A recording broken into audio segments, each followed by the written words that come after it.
April 29th, 1975.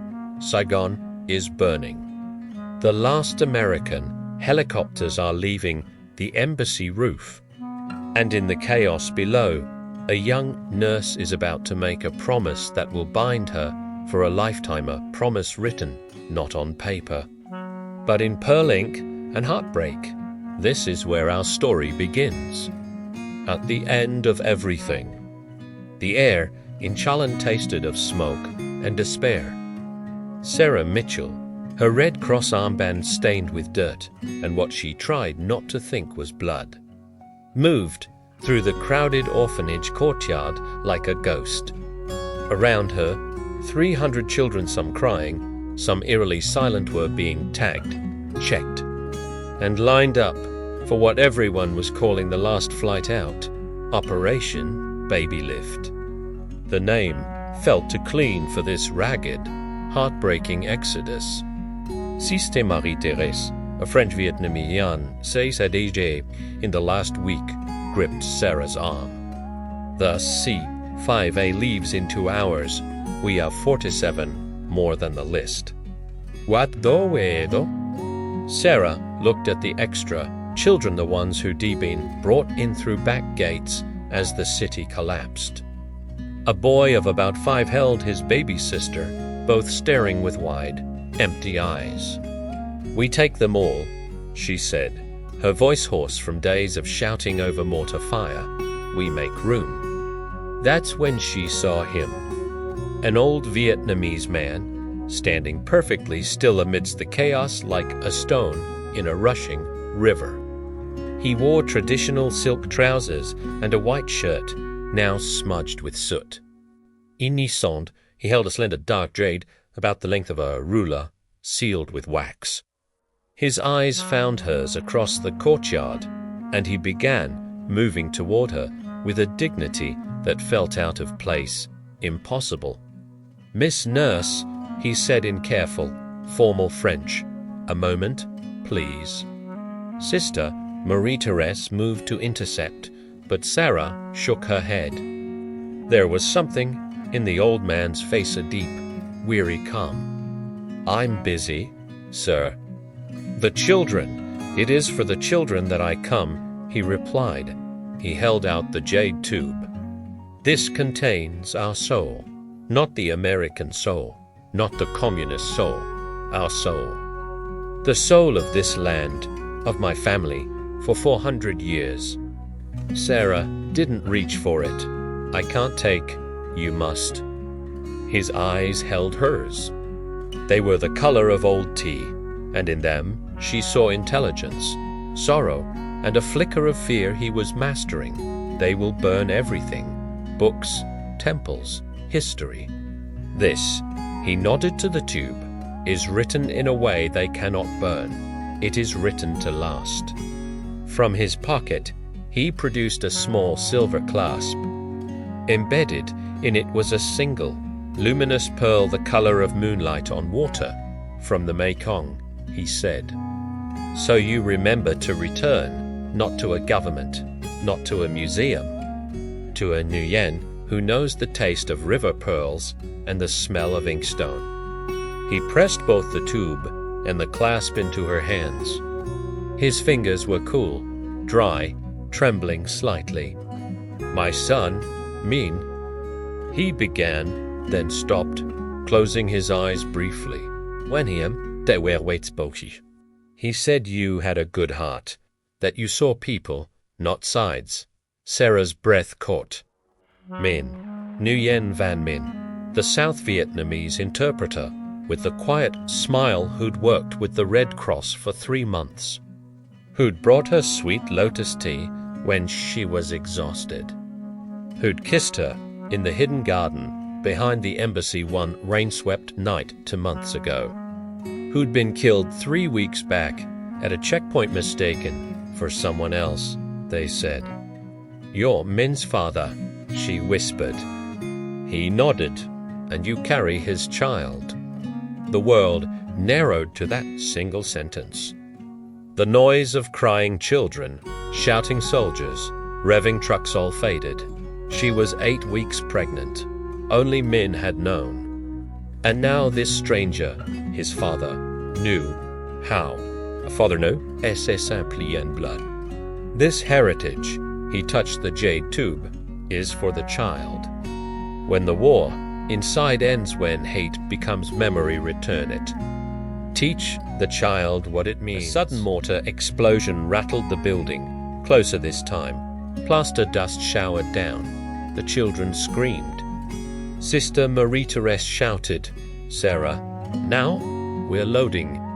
The old man, Mr. Nguyen, stepped back. "Go, save the children. Save our future, but you come with us. There's room." He smiled, a sad, beautiful smile that reminded her so terribly of Minute Hurt. "My place is here. My story ends here. Yours," he looked at her stomach, "is just beginning." He turned and melted into the swirling crowd before she could protest. Sarah stood frozen, the cool jade in one hand, the pearl clasp warm in the other. Another explosion. Décision, Tim. She slipped the jade tube into her medical bag, between rolls of gauze and bottles of antiseptic. She fastened the pearl clasp around her neck, tucking it under her uniform. Then she turned back to the children. The next 2 hours were a blur of carrying, soothing, counting. They loaded buses under sporadic gunfire. At Tan Son, Nat Airport, the massive C-5A Galaxy transport plane waited, its engines screaming. They boarded the children, Sarah counting each one as they passed. Just as she was about to board herself, an American soldier grabbed her arm. "Nurse, you're needed at the embassy. Last chopper's out, they've got wounded. The children, we've got crew for them. Go." She made a split-second decision. Her medical bag with the jade tube went onto the plane with the children. It had more supplies they might need. She kept only her field kit. As the C-5A taxied away, she prayed it would make it. She wouldn't know until days later that this very plane, the first baby lift flight, would crash shortly after takeoff, killing many children and adults. But the medical bag, miraculously, would be recovered from the wreckage and returned to her weeks later in the Philippines, closing parenthesis. Now she ran for the embassy. Through streets filled with abandoned cars, burning documents, and the terrible understanding that an era was ending. At the embassy gate, chaos reigned. Vietnamese civilians pressed against the fences, holding up papers, crying, begging. American Marines struggled to maintain order. Sarah pushed through, showing her Red Cross credentials. On the roof, the last helicopters were loading. The iconic image of people climbing a ladder to a chopper was happening right in front of her. She helped a wounded Marine onto a bird, then turned to board herself. As she climbed in, she looked down one last time at Saigon. Smoke rose from a dozen points across the city. The pearl at her neck felt suddenly heavy, like on our shore, Mr. Nguyen's words, so you remember to return. The helicopter lifted, the city falling away beneath them. Sarah clutched the pearl clasp, watching Saigon shrink into history. She didn't know yet that she was carrying Min's child. She didn't know that the jade tube in her medical bag contained a love story that included her own. She only knew she had made a promise to a dying man in a dying city. And Sarah Mitchell, 28 years old, orphaned herself at 10, alone in the world, was a woman who kept her promises, even when they took a lifetime to fulfill. That was April 1975. Sarah thought the hardest part was over. She was wrong. The hardest part, the keeping, was just beginning. 50 years of silence. one unopened tube, and a secret that would wait for a granddaughter to unlock it. Next, the Oregon retirement home, where memories are the only things that don't retire. Chapter 2. The unopened tube. Some promises are silent. They don't whisper, they wait. For 50 years, a jade tube lay undisturbed in an Oregon bank vault, and a pearl hung silent around an old woman's neck. But time has a way of turning secrets into echoes, and echoes have a way of finding the right ears. Willow Creek Retirement Home smelled of antiseptic, lavender air freshener, and quietly fading lives. In room, Sarah Mitchell No 78. Her Red Cross hair long turned to silver sat by the window watching Oregon rain paint trails down the glass. Her hands, once steady enough to stitch wounds under mortar fire, now trembled with a gentle, persistent rhythm. Parkinson's, the doctors said, but in mine, chocaledit, the tremor nerves. But in her soul on an April day, in 1975, on the bed lay open photograph albums. Black and white images of Vietnamese children smiling from adoption agency photos. Graduation portraits, wedding pictures. Sarah had no children of her own womb, but she had hundreds of these. Her life's work, placing Vietnamese orphans and Amerasian children in American homes after the war. She'd built an entire career, a quiet reputation as the go-between who understood both worlds. The most recent photo showed a beautiful young woman in a UCLA graduation gown beaming at the camera. Lily Tran, officially Sarah's adopted granddaughter, unofficially ... Sarah's fingers traced the photo. The truth was a sealed envelope she'd never had the courage to mail, a soft knock. Lily entered, shaking rain from her dark hair.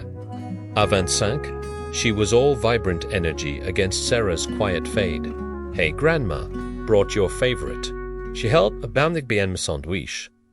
You drove an hour, in this rain, for sandwiches. Sarah's voice was papery, but warm. For you, always. Lily kissed her forehead, then noticed the albums.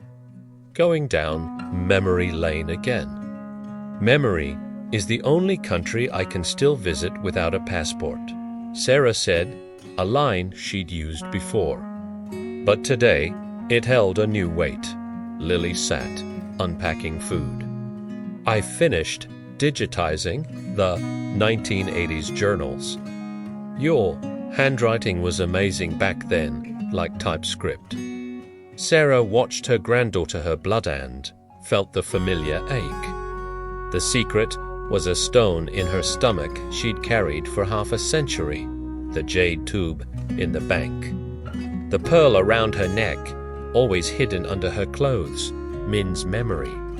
And the child Lily's mother who had died in that refugee camp, leaving this beautiful girl for Sarah to raise. Lily, Sarah began, then hesitated. The words tangled. The dementia medication fogged things, but some memories were carved in crystal. She could still see Mr. Nguyen's face, the jade tube in his hands, the exact shade of pearl in the clasp. Grandma. Lily paused, sandwich halfway to her mouth. You okay? There's a box, Sarah said slowly. At First National, Safety Deposit Box 1147. Lily blinked. Okay. The key is in my Bible. The red one. Sarah pointed to the shelf.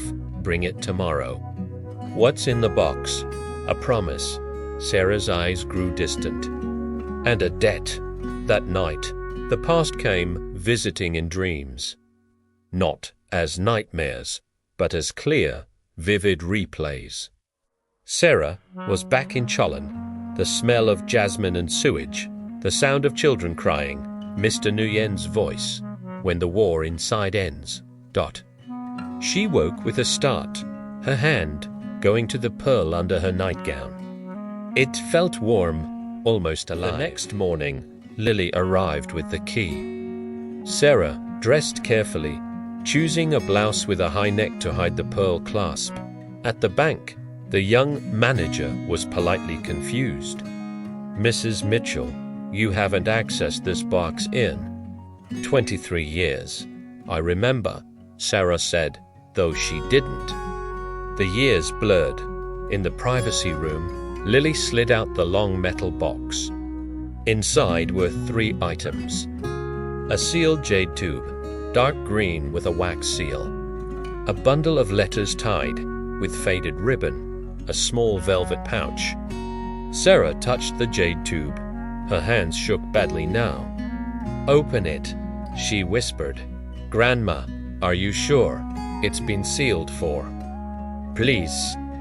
With careful fingers, Lily broke the wax seal. Inside the tube was not paper, but a scroll of what looked like silk or very fine leather. She unrolled it slightly. Intricate calligraphy in black ink, but with a strange luminescence pearl dust mixed in, though they didn't know that yet. And there, in a corner, a small drawing, a pearl clasp exactly like the one Sarah wore. "What is this?" "Li libre à tête." "Our family," Sarah said softly. Then she corrected herself. "Your family." She took the velvet pouch, spilled its contents onto the table. Photographs. A young Vietnamese man in a suit min, smiling shyly. A photo of Sarah and Min together in a garden, his arm around her, both looking so young it hurt. And a birth certificate girl Ginteng's Tran. Born May 15th, 1975, at Philippine Refugee Processing Center. Mother, Sarah Elizabeth Mitchell. Father, Nguyen Van Min. Lily stared. This ... This is my mother's birth certificate. But it says you're, and my father was, Vietnamese.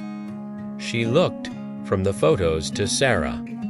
"Grandma, you told me my mother was an orphan you adopted, that my father was American, military, unknown." Sarah's eyes filled with tears she hadn't shed in decades. "I lied to protect you." The truth was complicated, dangerous then, piece by painful piece, the story came out. The romance with Min, his death, his father giving her the tube, the pregnancy, the refugee camp birth, the terrible choice, bring a half-American, half-Vietnamese baby back to a America still raw from war, where such children faced prejudice or create a cleaner story. "I gave your mother up for adoption officially," Sarah whispered. "To myself, I said I was adopting an orphan. It was easier. For her, for you." She touched Lily's cheek. "You are my granddaughter. My blood means blood." Lily sat stunned, the weight of generations settling on her young shoulders. And this? She touched the scroll, a heritage. "From your great-grandfather. He asked me to return it when the war inside ended." Sarah smiled sadly. "My war never ended, Lily. It just got quieter." They carefully re-rolled the scroll. As they did, Lily noticed something. There's writing on the outside of the tube too. Tiny characters. Sarah squinted. Her eyes weren't good anymore. "What does it say?" Lily traced the characters. "It's an address. Hanoi Mingin Vin An." The name stirred something in Sarah's fading memory. ANH, that means older brother. Min had an older brother. Went north before the war ended. We thought. Loss. The pieces were assembling into a path. A path Sarah was too old to walk. That afternoon, back at Willow Creek, Sarah had a stroke. It began subtly, a slurring of words, as she tried to tell Lily about the taste of mangoes in Saigon. Then her left side went numb. Lily called 911, rode in the ambulance holding Sarah's hand, the pearl clasp, now visible where Sarah's collar had come open. In the hospital, in the strange limbo between consciousness and coma, Sarah's mind traveled. She was back on the embassy roof, the helicopter lifting. She was young again, holding the jade tube, Mr. Nguyen's voice, so you remember to return. She opened her eyes briefly. Lily was there, face pale with worry. Grand-mère. Sarah's mouth worked. The words were hard to form, but she pushed them out, each one a stone she'd carried for 50 years. The pearl is the key. Find the calligrapher's grandson. Finish my promise. Her eyes closed. The monitors beeped steadily. She was still alive, but the woman who had kept the secret was retreating, leaving the next generation to carry it forward. Lily sat in the hospital chair, the jade tube in her bag, the pearl clasp now around her own neck.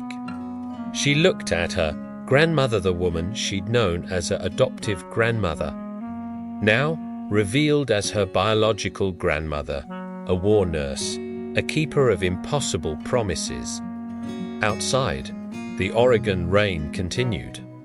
But Lily was already thinking of a different rain, the monsoon rains of Vietnam, of an address in Hanoi, of a name, Nguyen Van An. The promise was no longer silent. It had been passed, and it was beginning to whisper. In an Oregon hospital, one journey ends. In a Hanoi alley, another is about to begin. But some paths are mined with more than just memories there guarded by government agents, black market collectors, and a history that hasn't finished hurting. Next, the streets of Hanoi, where the past is a currency and trust is the rarest commodity of all. Chapter 3, The Hanoi Search. Sounds of Hanoi traffic, motorbikes honking, street vendors calling, traditional music from a shop. Hanoi remembers everything. It remembers French colonial boulevards, American bombs, and ancient secrets written in pearl ink. And when Lily Tran arrives with a jade tube and a half-century-old promise, the city watches. Some want to help. Some want to possess. And one manor historian with his own family ghosts is about to discover that the past never really leaves. It just waits for the right key. Een ooieke af humide waf santé d'huit verbrot, and the faint sweet flowers. She stood outside Hanoi by airport, the jade tube carefully wrapped in silk in her backpack, the pearl clasp hidden under her shirt. Her grandmother's stroke had stabilized, but Sarah was now in a twilight world of fragmented memories. The doctors said recovery was uncertain. The promise, however, was clear. Find the calligrapher's grandson. The address from the tube led to the old quarter, to a street on her order, Fangem Street of Papeo Fering. Storefronts spilled with colorful paper, replicas of luxury goods. Paper iPhones, paper designer handbags, paper causal to be burned for ancestors in the afterlife. The materialism of the present meeting the spirituality of the past in paper and flame. Number 36 was different. A narrow door between two bustling shops with a faded sign in French and Vietnamese. In Ginkali Harjens, pres door was nuance.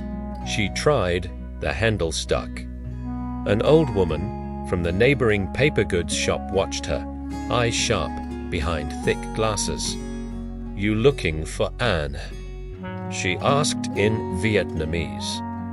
Lily's Vietnamese was basic, textbook. Yes, Saigin Venanda want. He's never here when foreigners come, especially American-looking ones. Her eyes dropped to Lily's backpack. You buying or selling? Neither. I'm returning something. The woman's expression shifted, grew more assessing. Come back tonight. After 8. He works nights at the Temple of Literature. Guards the old texts. Less disturbance. She turned back to her paper, Mercedes-Benz, the conversation clearly over. The Temple of Literature, Vietnam's first university, founded in 1070, Lily spent the afternoon there. Walking courtyards dedicated to Confucian scholars. Stone turtles bearing stele of doctorates carved centuries ago, the air was reverent, scholarly. She felt both connected and alien. This was her heritage. Yet, she couldn't read the classical Chinese characters, didn't know the rituals.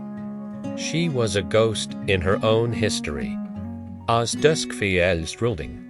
A security guard pointed her to the restoration workshop. Through a window, she saw him. Unopened, and was younger than she expected, maybe, mid-30s, with the focused intensity of someone used to working with fragile things. He wore simple black trousers and a white shirt. Sleeves rolled up, bent over a vast scroll under magnifying lamps. His hands moved with precise, economical grace, applying tiny drops of adhesive with a brush finer than an eyelash. Lily knocked softly. He didn't look up. We're closed. I have something from your family. That made him pause. Elle looked up, and his occasion, American clothes, Vietnamese, ont certaines postures. My family is in Hue. You have the wrong Nguyen. Nguyen Van Tien, your great-grandfather. Saigon, 1975. The change was instantaneous. His body tensed. He set down his tools carefully, as if disarming a bomb. Who are you? Lily Tran, my grandmother, is Sarah Mitchell. He came to the door, opened it, but didn't invite her in. He looked past her into the darkening courtyard. You shouldn't have come here. Why? Because they're 1921 pligan. And things from Saigon in 1975 are even more complicated. His voice was low, tense. What do you have? She started to reach for her backpack, but he stopped her. Not here. Follow me. He led her through back corridors of the temple complex, out a side gate, into the labyrinth of the old quarter. They walked in silence for 10 minutes, his pace brisk. Finally, he stopped at a nondescript cafe down an alley, the kind only locals know. He chose a table in the back, behind a screen of bamboo plants. Show me. Lily placed the silk-wrapped bundle on the table. As she unwrapped it, revealing the jade tube, and drew in a sharp breath, he didn't touch it, just stared. Where did you get this? My grandmother? Your great-grandfather gave it to her on April 29th, 1975. He asked her to return it when the war inside ended. Ant's jaw tightened. My family never spoke of anything being given to Americans, only of things being taken. This wasn't taken. It was entrusted. Same thing, in the end, but his eye stayed on the tube. Do you know what's inside? A scroll, calligraphy, with pearl ink. Now he looked at her, truly looked at her, for the first time. Pearl ink, you're sure? She described the luminescent quality. Anli Nedbach, Roser, a shot, appear le manuscript. We thought it was lost, burned, or in some collector's vault in Europe. He studied her. Why now? After 50 years, my grandmother had a stroke. She's running out of time. She wanted the promise kept. And you? What do you want? Lily touched the pearl clasp at her neck. To know who I am. This, she gestured to the tube, is my history too. My grandfather was Min, Nguyen Van Min, your great-uncle. The revelation hung between them. Ant's expression cycled through surprise, skepticism, and something like pain. Min, he said softly. The family ghost, the one who stayed in the South, who worked with the Americans, who was killed. His eyes met hers. You're saying you're his granddaughter? Through his daughter, my mother. She showed him the birth certificate photo on her phone and examined it. His professional historians mind analyzing the paper, the seals, the handwriting. It could be forged. Why would I forge this? What would I gain? Access. Dotis. He tapped the jade tube. The pearl manuscript isn't just art.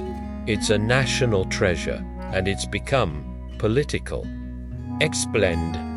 In recent years, Vietnamese Ministry of Culture had launched a campaign to reclaim lost heritage, artifacts taken abroad during war and colonialism. But the rules were murky. Things given as gifts, things sold, things hidden for safekeeping. The ministry, by minister named Mr. Wong, took a broad view. If it left Vietnam during turmoil, it belongs to the state.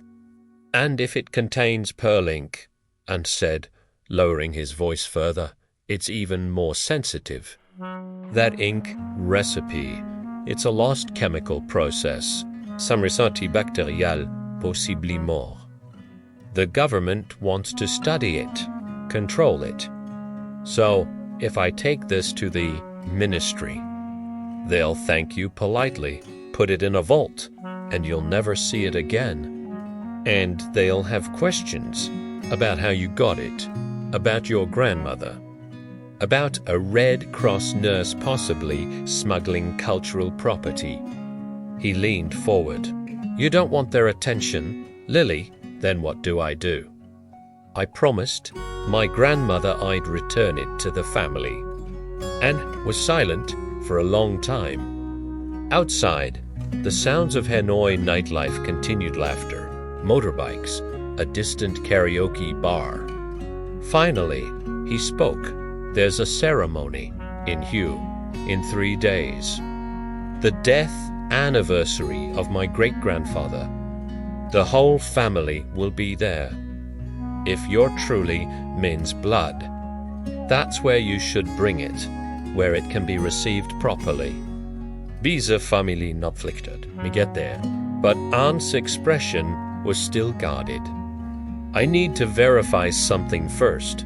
He pointed to the pearl clasp. May I?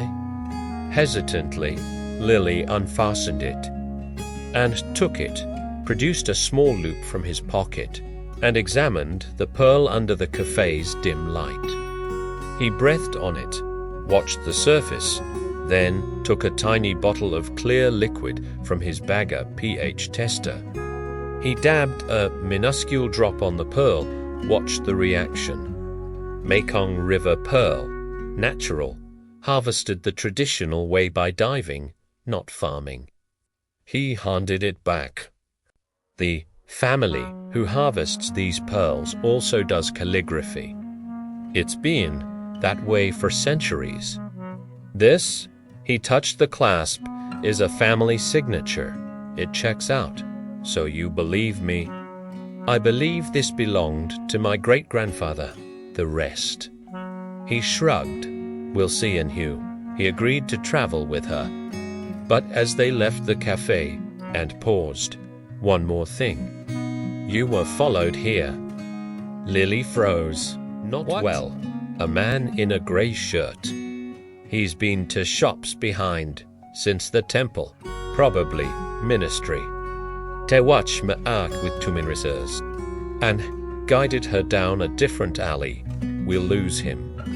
But understand, from now on, you're being watched. The manuscript is a magnet. It attracts scholars, government men, and collectors. Collectors? People who pay well for things that belong in museums. There's a woman. Madame Lin. She's diaspora left in 75, made money in America, returned with millions. She buys Vietnamese heritage and ships it overseas to private collections. She has agents everywhere. He glanced back. She'd pay a fortune for that tube. And she doesn't ask inconvenient questions about paperwork. They emerged near Hon Keem Lake, the red bridge to the temple glowing in the dark. The follower was gone, shed in the maze of alleys, but the feeling of being watched remained. Back at her hotel, Lily unwrapped the jade tube again. In the privacy of her room, she carefully unrolled a small section of the manuscript. The calligraphy was breathtaking, each character a miniature painting. The pearl ink catching the light like trapped moonlight. And there, in the margin, she saw it, a small sketch of two faces. A young man and a young woman. Min and Sarah, her fingers traced their features, her grandparents. People she'd never known, captured in pearl dust by a father saying goodbye to a son and to a future he'd never see. Outside, Hanoi slept and dreamed its ancient dreams. But in room 407 of the Silk Path Hotel, a promise that had slept for 50 years was now awake. And it was drawing attention from shadows Lily didn't yet understand. A text arrived from Anne. Train to Hugh leaves at 6 a.m. Meet at station. Don't bring the tube to lobby. Watch your back. Lily replied. Why the sudden urgency? His answer came a minute later. Because Madame Lin's people just asked about an American Vietnamese woman at the Temple of Literature. And Mr. Luong from the Ministry Josephine Inspection workshop tomorrow. They're closing. The race to Hugh is on. But the road south is lined. With more than just scenery, it's lined with checkpoints, both official and unofficial. And as Lily and Anne board that train, they carry not just a family secret, but a prize that multiple players are willing to risk everything for. Next, the Reunion Express, where every passenger has a motive, and trust is the first casualty of the journey. Chapter 4. The Reunion Express. The train from Hanoi to Hue doesn't just travel south, it travels through time. Past rice fields where ghosts of soldiers still walk. Through tunnels that hold echoes of bombs, and into the heart of a family's fractured history. But on this journey, the past isn't just scenery outside the window. It's in the carriage, watching, waiting, and holding a ticket with your name on it. Hanoi Station at 5:30 a.m. was a symphony of controlled chaos. Porters shouted, families clung to bundles, and the smell of diesel, steamed rice, and humanity filled the damp air. Lily spotted Anne by the ticket counter, looking more like a local now in simple travel clothes. A worn leather satchel across his chest. His eyes scanned the crowd constantly. You have it? He asked without preamble. Lily patted her backpack, where the jade tube was wrapped in waterproof material and tucked inside a false compartment. The pearl clasp was around her neck, hidden, safe. Green carriage savage to Tuan 22, privat compartiment. The Reunification Express. Fitting, isn't it? The train was a relic from the Soviet era. Its green paint faded, but its engine hummed with modern upgrades. As they boarded, Lily felt the weight of the name. The Reunification expressed the line that connected a country once split in two.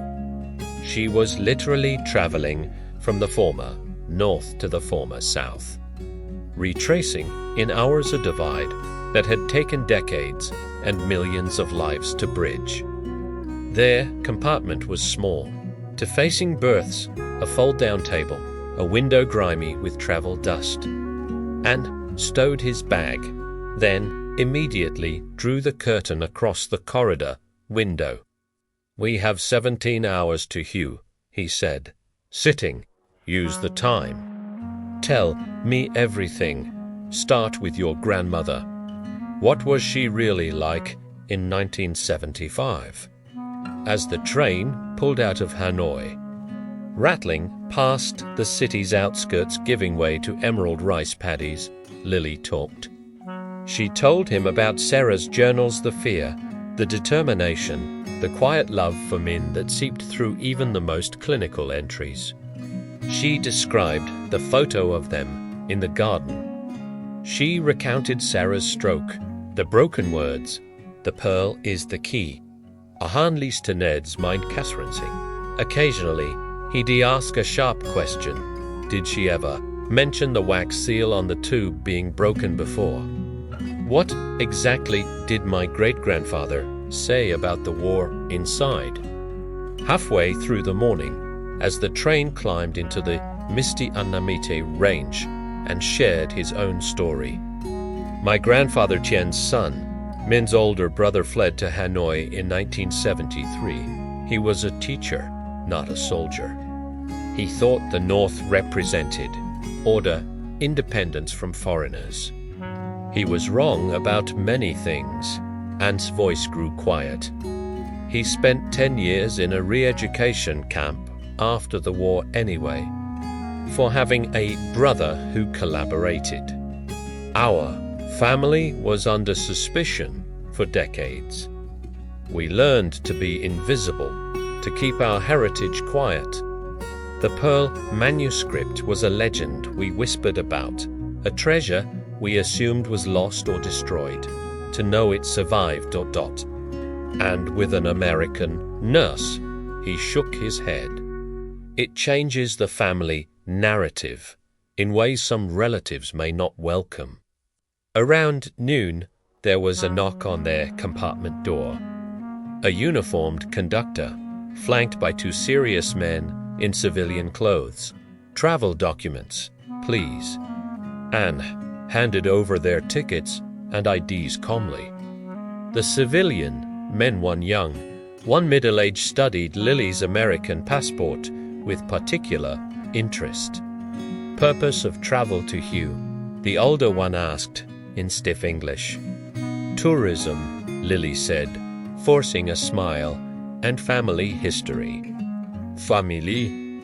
The man's eyes flicked to Aunt, then back to her. "My friend is a historian, guiding me." The man handed back the passports, but his gaze lingered on Lily's backpack. "Have a pleasant journey." But as they left, Lily saw the younger man note their compartment number on a small pad. "Ministry," she whispered once they were gone. "Or Madame Lin's people. Or both," and peered through the curtain crack. "They'll be watching us in Hugh. We need a plan." He unfolded a map of Hugh on the tiny table. The Imperial City, the Perfume River, and on the southern bank, a district called Kim Long, once the home of mandarins and scholars. "The ceremony is here at the clan house, but we can't just walk in with the manuscript. There will be debates, all tensions." My oncle Tao, he's hated the South. Hated men for staying. He may see you not as family, but as proof of his brother's betrayal. So what do we do? Traced a route on the map. "We go first to the pearl harvesters, here on the river. The pearl master is an old woman named Baingone. If the clasp is genuine, she remember who it was made for. Her testimony will silence doubt about your story. Then we go to the clan house with her at our side." The train plunged into a long, dark tunnel. In the sudden blackness, the clattering of the wheels became deafening. Lily felt a surge of claustrophobia. Then, a hand touched hers briefly on the table ants. Steadying, the train emerged into blinding sunlight, and he withdrew his hand as if burned. The afternoon passed with a tense quiet. They shared a simple lunch of rice and grilled pork bought from a platform vendor during a brief stop. As evening approached, the scenery changed again, lush jungle. Then glimpses of the South China Sea glittering under the setting sun, an hour from Hue, and made a decision. Give me the tube. Lily instinctively clutched her backpack. Why? Because at Hue Station there will be more checks. Possibly scans. They're looking for artifacts being smuggled out. Not in. He took a thick book from his satchel, volume on chem architecture. He opened it to a hollowed-out center. It will fit here. They won't scan a historian's research materials. And you. He pointed to her pearl clasp. Take that off. Put it in your pocket. Don't wear it until we see Baingone. Et toi, risque, trusting him a win the grip. But Lily saw the logic. Reluctantly, she retrieved the tube. As she handed it over, their fingers brushed. His were warm, steady. He placed the tube in the book, closed it, and put it back in his satchel. Thank you, he said, meeting her eyes, for trusting me. My grandmother trusted your great-grandfather with his life's work. I guess it runs in the family. The train began to slow, passing the outskirts of Hue ancient citadel walls. Modern Hotel along the Verbank. Hushin was smaller than Hanoi's, but no less busy. As they disembarked, Lily saw them immediately. The same to civilian men from the train. Her hair perfectly coiffed, watching them with the calm intensity of a panther. Madame she didn't approach. She simply stood by a pillar, made eye contact with Anne, and gave a slight, knowing smile. Then she turned and disappeared into the crowd. She's making her presence known, and muttered, a warning. She knows we're here. She knows what we have. They took a cycloa bicycle rickshaw away from the station, winding through Hue's charming, melancholic streets. The city held its history like an old wound, beautiful and painful. The pearl harvester's compound was on a quiet stretch of the perfume river away from the tourist boats. It was a cluster of wooden, stilt houses with nets and baskets drying in the last light. Baingone, she looked up as they approached. Her face was a landscape of wrinkles, but her eyes were sharp, black as the river at night. She looked at Anne, then at Lily, and her gaze dropped immediately to Lily's empty neckline. You have it, she said, her voice like stones rubbing together. The clasp, let me see. Lily took the pearl clasp from her pocket. Close. Lily held it out. The old woman studied it for a full minute, not touching. Then she closed her eyes, as if listening to the pearl, Mekong pearl. Harvested in the dry season of 1974 by my husband's hands, she opened her eyes. The setting was made by Nguyen Van Tien for his son's beloved. An American nurse with kind eyes. She looked at Lily. You have her eyes. But his smile, Min's smile. The validation hit Lily like a physical wave. T'es étranger, the pearls in memory, saw her face. Bangoan stood village. Come inside. You are expected, and asked, surprised. The ghosts told me, she said simply, and the men watching your train, and the woman in silk who has been asking questions for 3 days. She led them into a room filled with jars of pearls, smelling of river water and polish. The ceremony is tomorrow at noon. But you will not go to the clan house first. You will come here at dawn. There is something you must see before you return what was given." She pointed to a faded photograph on the wall. A group portrait, Mr. Nguyen Tien, a younger Baingone, her husband, and between them, Sarah and Min, looking young and heartbreakingly hopeful. Imaps Bangguan Se, one for the nurse, one with a jade bead for his son. They were to be wedding gifts. The war took the wedding, but not the promise. She turned to Anne. "Your uncle thou will be difficult. He carries the anger of the North, but he also carries a box his father left with him in 1973, a box he was told to open only when the Pearl manuscript returned. He has been waiting 50 years. He may surprise you. Night had fallen completely. The river outside was a black ribbon dotted with the lights of fishing boats. Baingone insisted they stay in her guest house, a small, clean room with 2 beds. It was safer than a hotel, she said. Lying in the dark, listening to the river and the hum of insects, Lily spoke into the darkness. "Anne, are we doing the right thing?" From the other bed, his voice came, thoughtful. "Right isn't a concept that survives history intact. We're doing the necessary thing. The thing our grandparents asked of us."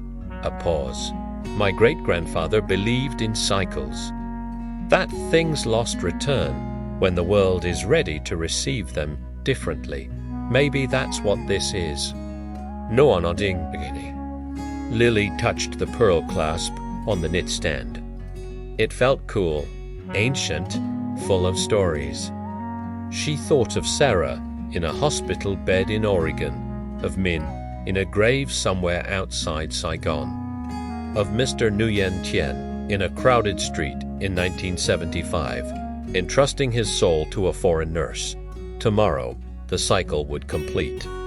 Or would it just begin again? Outside, a motorboat puttered down the river.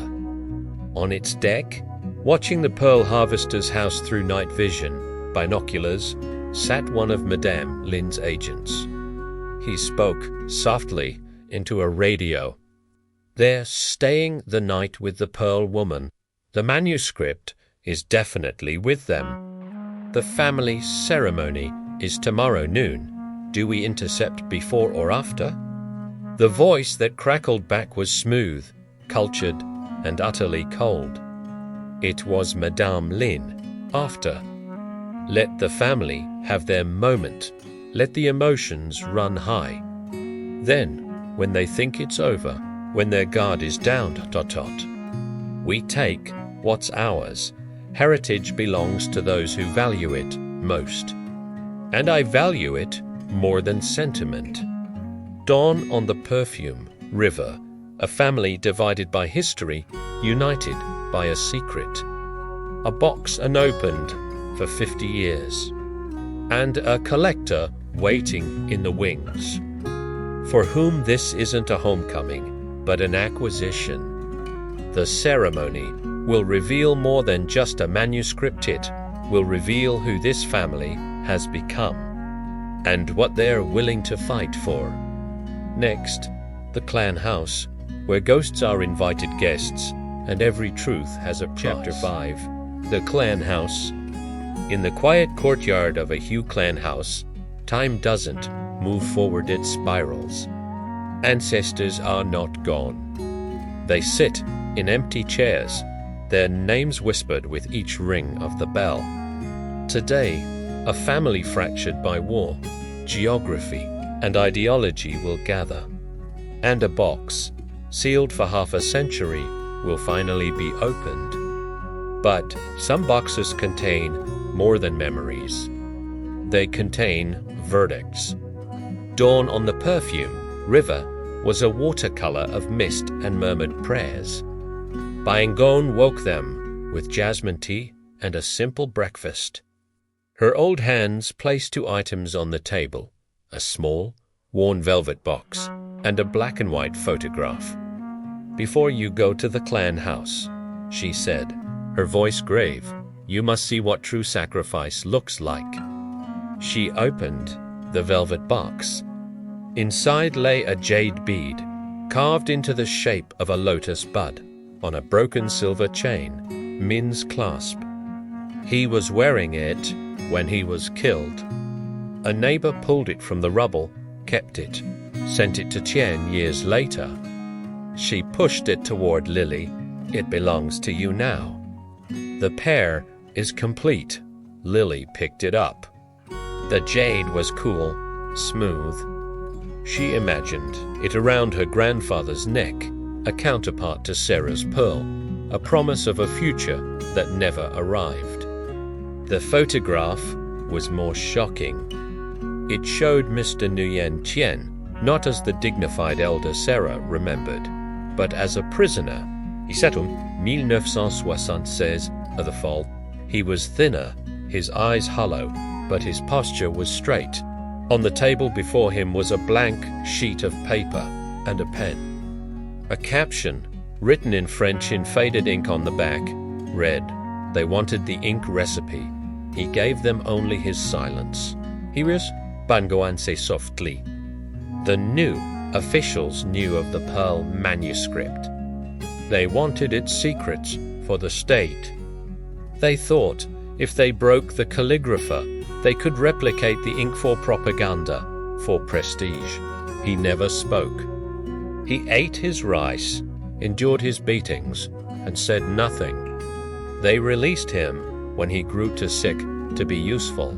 He died at a broken body in broken secret. Instead, is faspal, monvis.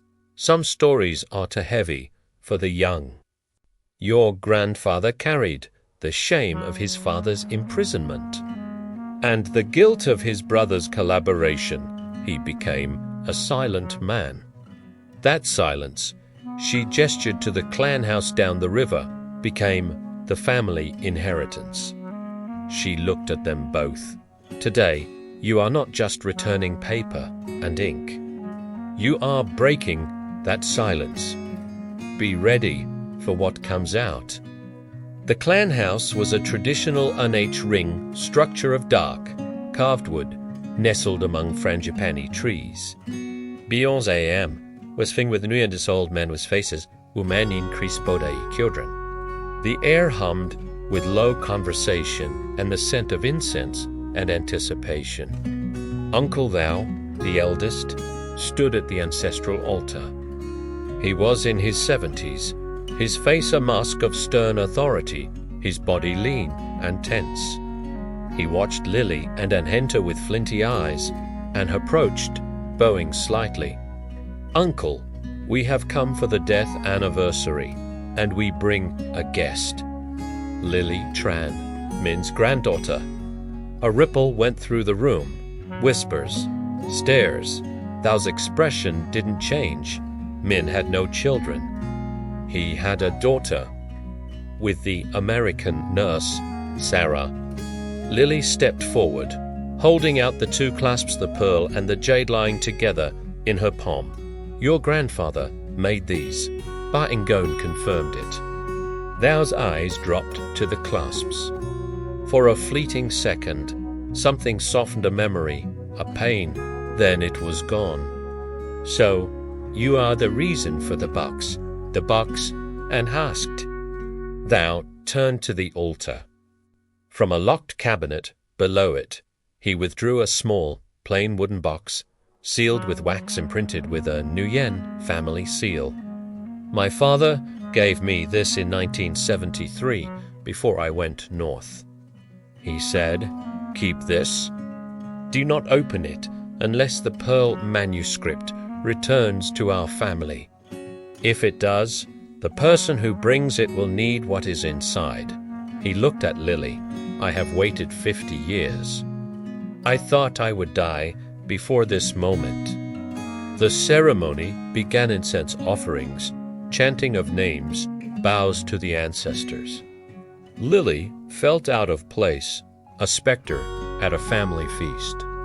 But when Aunt gestured for her to join him in offering incense to Min's spirit tableta small. Newer plaque, set slightly apart from the others she did. As Shuboed, she found her gra. I'm bringing her home. After the rites, the family gathered in the main hall. The atmosphere was tense, a courtroom without a judge. Thou placed the sealed box and the jade tube on a central table. The manuscript first, thou said. Ouais, vérifie. With everyone watching, and carefully opened the jade tube and unrolled the pearl manuscript across the silk table runner. A collective gasp went up.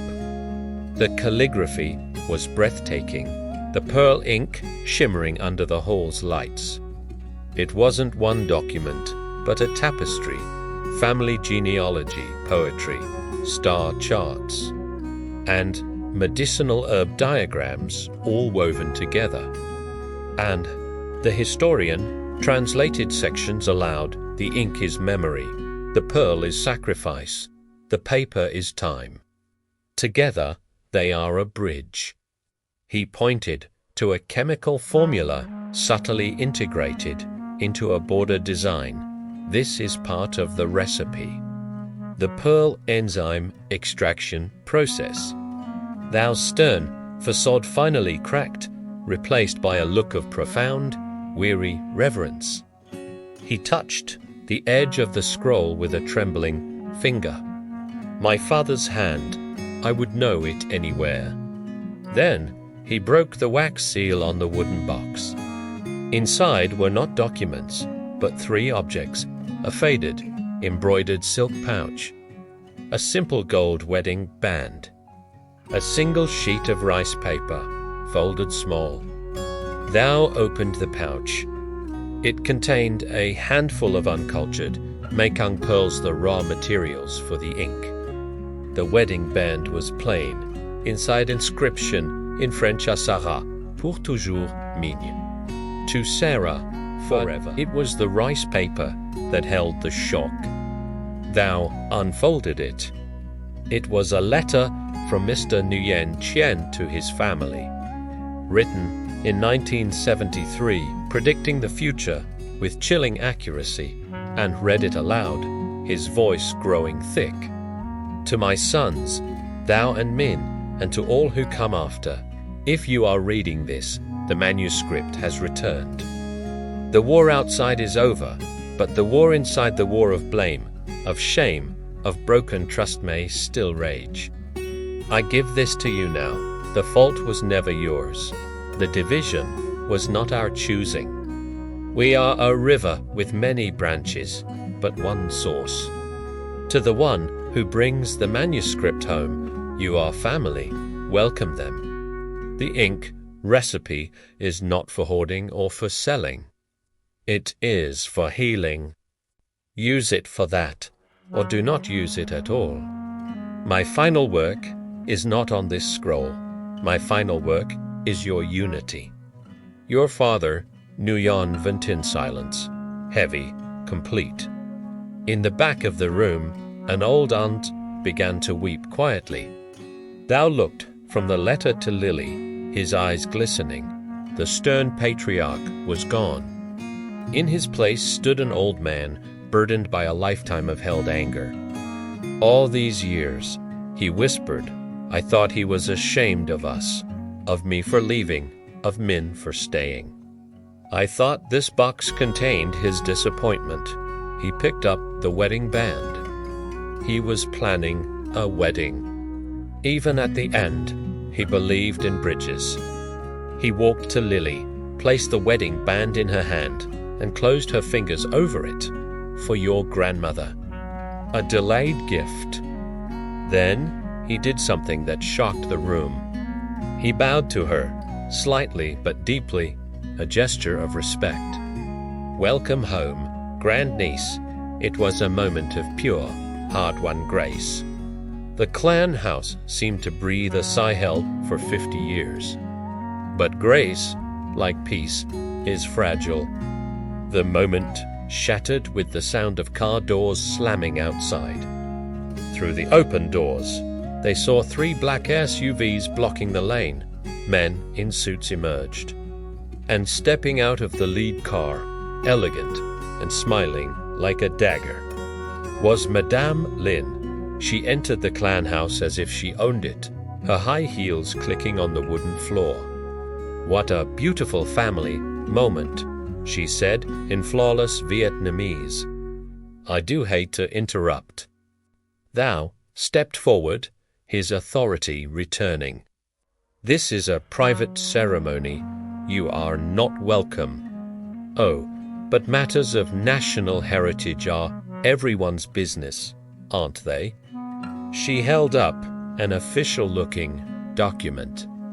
A directive from the Ministry of Culture.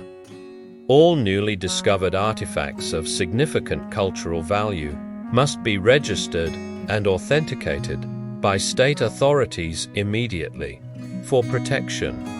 Her eyes fell on the pearl manuscript gleaming on the table. "And this, I believe, qualifies," moved between her and the table. "This has just been returned to its rightful family. It's not newly discovered. It's coming home. Home is a concept," Madame Lin said smoothly. "Legality is fact." That manuscript left the country illegally in 1975. Its return does not erase that. It makes it state property to be assessed. She signaled her men to move forward. But Thou raised a hand. He was not a large man, but his presence filled the room. "This is my family home. You have no warrant. You will leave." Madame Lin's smile tightened. "I have the minister's personal authorization. Don't make this difficult, old man. You know how this ends. The state always wins. A standoff." The family members looked on, fear and anger on their faces. Lily's mind raced. This couldn't be how it ended. Seized, locked away, stolen again. Then, from the back, a new voice, calm and authoritative.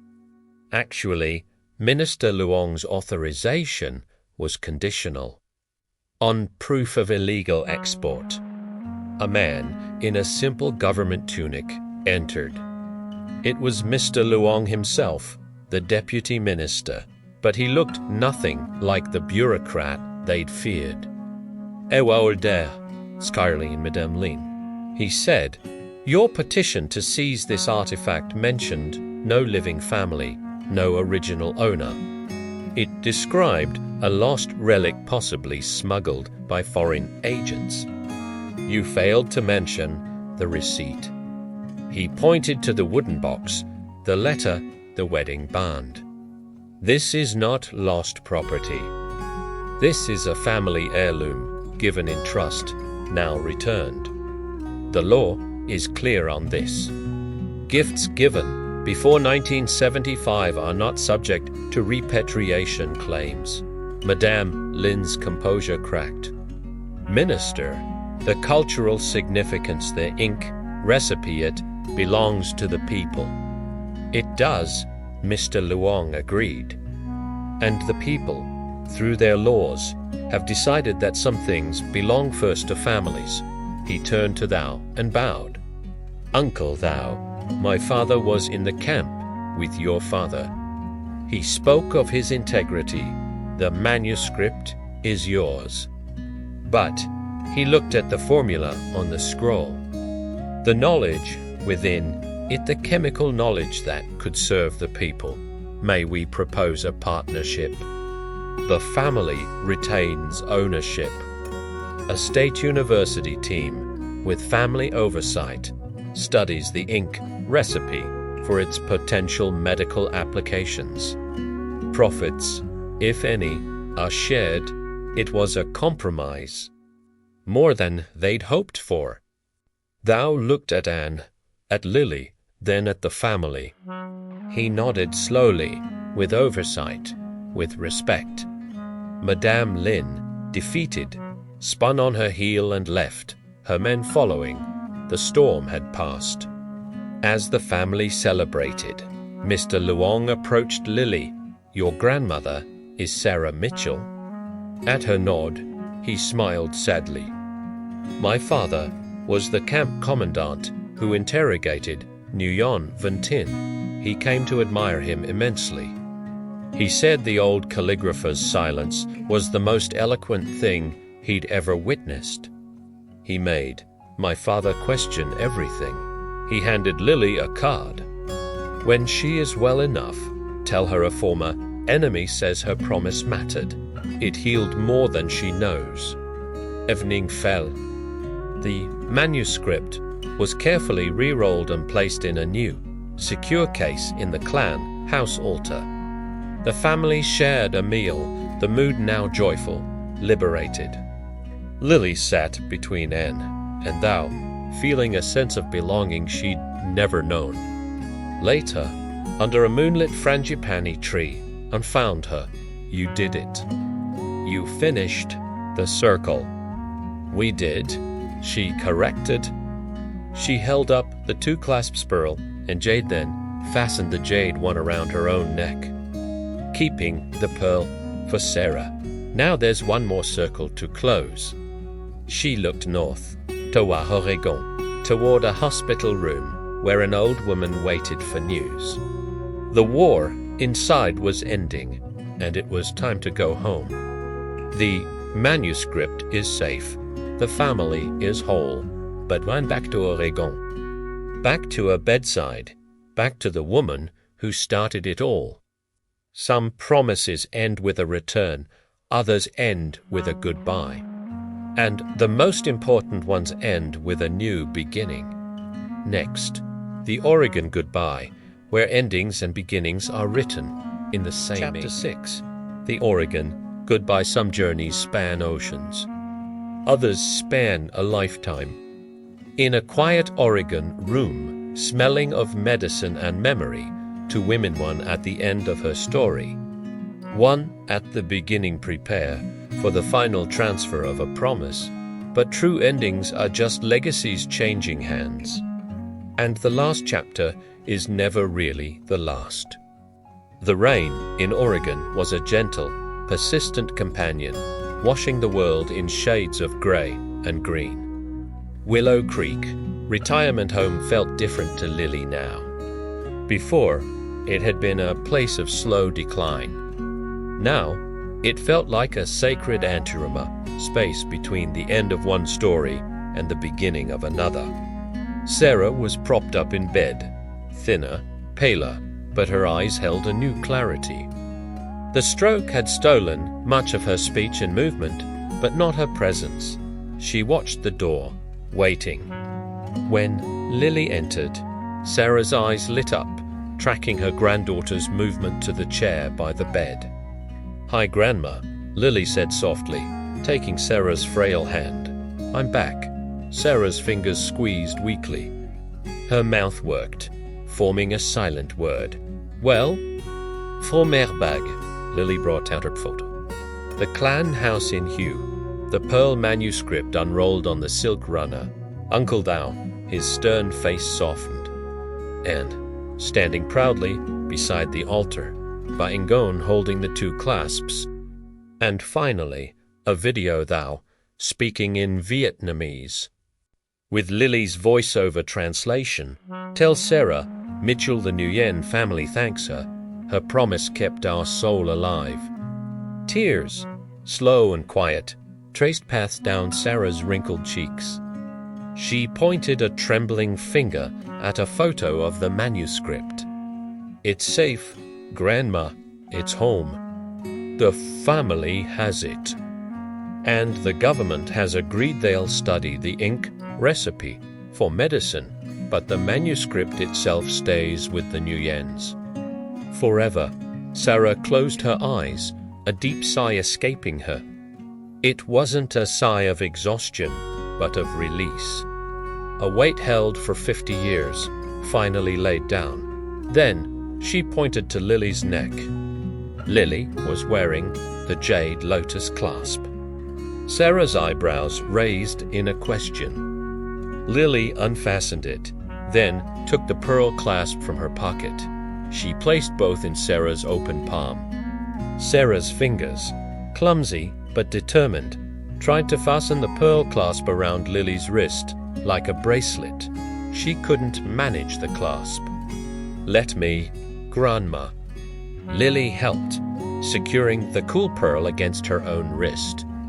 Sarah then held up the jade clasp, pointing first to herself. "Aken tolishin" with her hands. "Keep them together." "I will," Lily promised, "always." The nurse entered for Sarah's medication. As she adjusted the pillows, she smiled at Lily. "She's been more alert today than in weeks." "Waiting for you." After the nurse left, Lily told Sarah everything. Not just the facts, but the feelings. The humidity of Hanoi, the rhythm of the train, the smell of incense in the clan house, the terrifying elegance of Madame Lin, the surprising integrity of Minister Luong. She told her about and his intelligence. His guardedness that melted into solidarity. She told her about the wedding band from the box. At this, she placed the simple gold band in Sarah's hand. Sarah stared at it, turning it slowly to catch the light. Reading she de non vesinet à Sarah, pour toujours se migne, herbré à titched. She brought the ring to her lips, closed her eyes, and held it there. A lifetime of might-have-beens, of silent love, crystallized in a circle of gold. Then, with great effort, she slid the ring onto her own frail finger. It was loose, but it stayed. She looked at it, then at Lily, and gave a small, profound nod. The afternoon light faded. Lily showed Sarah one last thing, a digital copy of the Pearl manuscript, zooming in on the marginal sketch of the young couple. "That's you. And him?" Sarah's eyes drank in the image. Her own face, young, hopeful, captured in pearl dust by the father of the man she loved. "A ghost from Eloquedawe." She touched the screen gently. Outside, the Pacific Ocean was a gray expanse meeting a gray sky. Sarah drifted to sleep, the ring on her finger, the ghost of a smile on her lips. Lily sat watching her, the pearl warm on her wrist. Sarah Mitchell passed away peacefully 3 days later, in her sleep. The nurse said she simply didn't wake up. She was found with Min's wedding ring on her finger and a photo of Lily in Vietnam on her chest. The funeral was small. Lily, a few of Sarah's old colleagues from the adoption agency, some neighbors. Lily spoke, her voice steady. She was a keeper of promises, a bridge between worlds. She taught me that the past isn't a cage, it's a foundation. Ant tatlov riazen. It gets passed on, like a precious manuscript, waiting for the next generation to read it with new eyes. She scattered some of Sarah's ashes in the Oregon rose garden Sarah had loved. The rest she saved. A month later, Lily stood on the banks of the Perfume River in Hue, and by her side, the Nguyen family was gathered again. This time, not in the clan house, but at a simple, beautiful spot where the river curved, lined with frangipani trees. Minister Luong was there too, in a simple suit, having kept his word about partnership and respect. Lily held a small jade urn. Sarah, Mitchell never really left Vietnam, she said to the assembled family. Her heart stayed here in 1975, so it is only right that part of her remains here now. She scattered Sarah's ashes into the flowing water. Then, from her pocket, she took a small, polished river stone. Tied to it with silk thread was Min's jade lotus clasp. She placed it gently on the water. It floated for a moment, then sank, carrying its promise to the riverbed. Now they're together.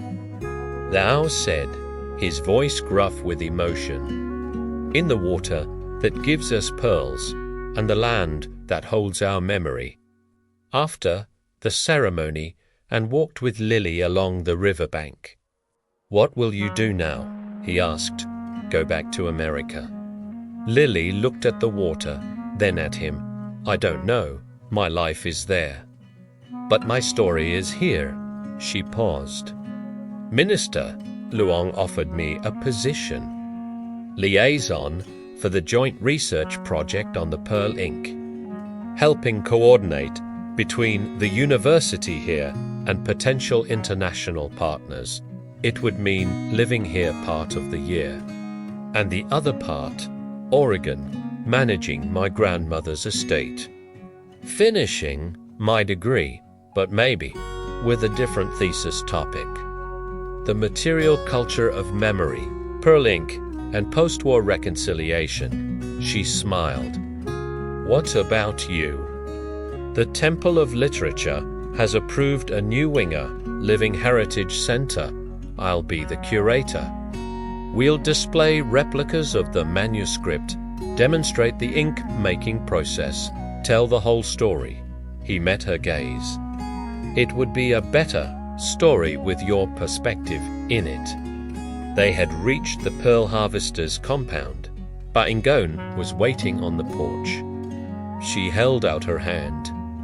In her palm was a single, perfect, luminous pearl. For you, she said to Lily, a new one, harvested this morning. To start a new story, not one of loss, but of finding. Lily took it, the pearl cool and perfect. Thank you. No, Baingon said, her old eyes wise. Thank you. You closed a circle that was cutting us all. Now, the river flows freely again. That evening, Lily video called director of Will Creek. She arranged for Sarah's room to be cleared. But for one thing to remain, the framed photo of Sarah and Min in the garden, which would be hung in the home's como area. Let it be a reminder, Lily said, that love stories come in all shapes. And some are written in invisible ink, waiting decades to be seen.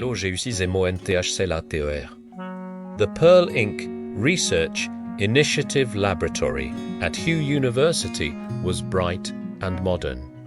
Lily, wiring alapko atove erodai, watched as a scientist used a microscopic needle to extract a minute sample from a replica of the Pearl manuscript. On a screen, chemical compounds lit up, and stood beside her, pointing. The enzyme from the pearl combined with these herbal tannins. Early tests show it inhibits antibiotic-resistant bacteria. It's preliminary, but it's hope. On the other side of the glass, in the public viewing area, a group of schoolchildren watched, fascinated. One little girl pointed to a large photograph on the wall a diptych. On one side, Sarah Mitchell in 1975, looking determined and young. Onze Ote, Mr. Nguyen Van Tien at his calligraphy desk, looking peaceful and old. The caption read in Vietnamese and English, "The Keeper and the Creator, to Guardians of One Truth." Later, Lily sat in the clan house garden with Thou, sipping tea. He pushed a folder toward her. The family has decided. We want to use our share of any future proceeds from the research to establish a scholarship for Vietnamese children adopted abroad who want to return and study their heritage. We will call it the Sarah and Mean Bridge Scholarship. Lily's eyes filled. They would have loved that. Thou nodded. The past is not for living in. It is for building with. As the sun set, casting the perfume river in gold, Lily walked to the riverbank alone. She wore the pearl clasp on her wrist. In her pocket was the new pearl from Baingon, and the key to an apartment in Hugh's old quarter, Chez des Jurons. She wasn't choosing between America and Vietnam anymore. She was choosing both. She was the bridge her grandparents had dreamed of, not just between two people, but between two halves of a history, two halves of herself. Her phone buzzed. A text from Anne. Dinner? I know a place by the river. We can discuss the next chapter. She smiled, looking at the water where two clasps one pearl. One jade now rested together in the silt, and where the ashes of a promise keeper flowed toward the sea. She typed back, yes, but I think we're already writing it. And so, the story of the Pearl Calligrapher finds its close, not with an ending, but with a gentle passing of the brush. From the fall of Saigon to the banks of the Perfume River, a promise made in desperation was kept in love. And in the keeping, healed more than one heart. Some treasures aren't meant to be locked away. They're meant to be shared, to become bridges, to turn memory into medicine. Sarah and Min's love story, once hidden in the chaos of war, now flows freely in the water, in the ink, and in the heart of a granddaughter who learned that the greatest inheritance is not what you keep, but what you pass on. If this story of love, loss, and legacy resonated with you, then please do us a great service. Subscribe to Funny Fun Audiobook Gala. Give this video a thumbs up and share it with someone who believes that the most powerful stories are those that connect us across time and distance. Your support helps us bring more complete, emotional journeys to life. Until our next tale, keep listening, and remember, every family has a manuscript waiting to be read. You just have to know where to look.